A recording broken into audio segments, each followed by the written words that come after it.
पूजा जी, अखिलेश यादव पहुंचे हैं और अब तस्वीरें हम देख रहे हैं, बिल्कुल बदली हुई तस्वीरें हैं। जोश उत्साह बिल्कुल अलग ही तरीके का है। 37 सीटों के साथ अब देश की तीसरी सबसे बड़ी पार्टी समाजवादी पार्टी। विशाल जी आपको नमस्कार और साथ ही पप्पा को भी मेरा नमस्कार और जनता को जो बहुत धन्यवाद कि जो है उन्होंने जनादेश दिया। जब एग्जिट पोल आ रहे थे विशाल जी तो भी जो है हमें लगता है कि समाजवादी पार्टी के प्रवक्ता आपको ऐसे बताते रहे कि सारे एग्जिट पोल जो है बिल्कुल बहकाने वाले थे और हम जमीन पे रहे हैं और जमीन की सच्चाई हमें पता है। और जमीन में जो जनता थी, उत्तर प्रदेश की जनता थी खासकर, वो जो है रोजगार के मुद्दों पर ही आ रही थी, वो महंगाई के मुद्दों पर ही आ रही थी। आप देखेंगे तो अयोध्या जैसी सीट जो है भाजपा हार गई, भगवान श्री राम के नाम पे भी वोट नहीं मिला। और बात नहीं पूजा जी, मेरा आज वाला सवाल जो है वो थोड़ा जीत हार से अलग है। अब मैं ये कह रहा हूं कि जब पहुंचे अखिलेश यादव तो वही इंडिया गठबंधन में अब शायद सबसे ताकतवर नेताओं में से जो हैं वो एक अब अखिलेश यादव हैं। मेरा सवाल अब ये है कि इंडिया गठबंधन के लिए कल भी ये सवाल पूछा गया था कि आप सरकार बनाने की कोशिश करेंगे या नहीं। तब राहुल गांधी ने कहा था कि पहले अपने साथियों के साथ बैठक करेंगे। समाजवादी पार्टी का क्या मानना है, कोशिश करनी चाहिए? क्योंकि ये एनडीए की बैठक तो हो चुकी है, नीतीश कुमार कह चुके हैं कि सरकार जल्द से जल्द बननी चाहिए, यानी कि इंडिकेशन तो साफ है कि उन्हीं की तरफ है। देखिए विशाल जी, राजनीति होता नहीं है कि संभावना का जो है खेल होता है। तो मैं पहले भी कह रही थी कि थोड़ा सा संयम रखना चाहिए। एग्जिट पोल पे संयम रखा गया था कि हाँ 4 तारीख में रिजल्ट आएगा दिखेगा, तो अभी थोड़ा सा और संयम रख ले। इंडिया गठबंधन की भी मीटिंग हो जाने दीजिए, तो हो सकता है कि और सारी चलिए ये बात आपने ठीक कही। बाहर निकल के आए। अब अगर विपक्ष कह रहा है कि थोड़ा सा इंतजार कीजिए तो इंतजार करना चाहिए। एग्जिट पोल के आंकड़ों के बाद विपक्ष को ये कहने का हक भी है, अधिकार भी है।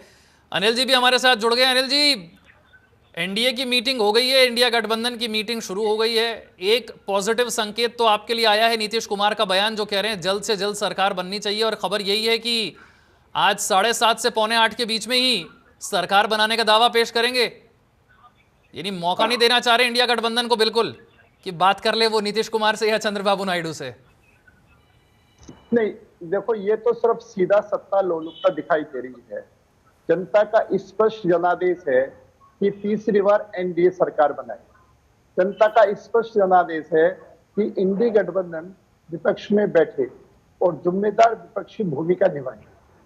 अब अगर सत्ता लोलुपता में ये आकर के सत्ता प्राप्ति के लिए कोई जोड़ तोड़ करना चाहते हैं तो जिसमें ये पूरी तरीके से फेल होंगे और फेल होने के बाद में अपनी मुक्की खाएंगे। तो अच्छा तो ये है कि जो जनता ने जनादेश दिया है उस जनादेश का पालन करते हुए आप जनादेश का सम्मान करें।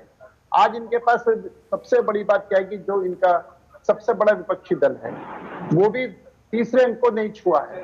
अगर हम बीजेपी की बात करें तो भी और एनडीए की बात करें तो भी दोनों तरफ से भी एनडीए को पूर्ण बहुमत है और बीजेपी सबसे बड़ी पार्टी के रूप में उभरी है।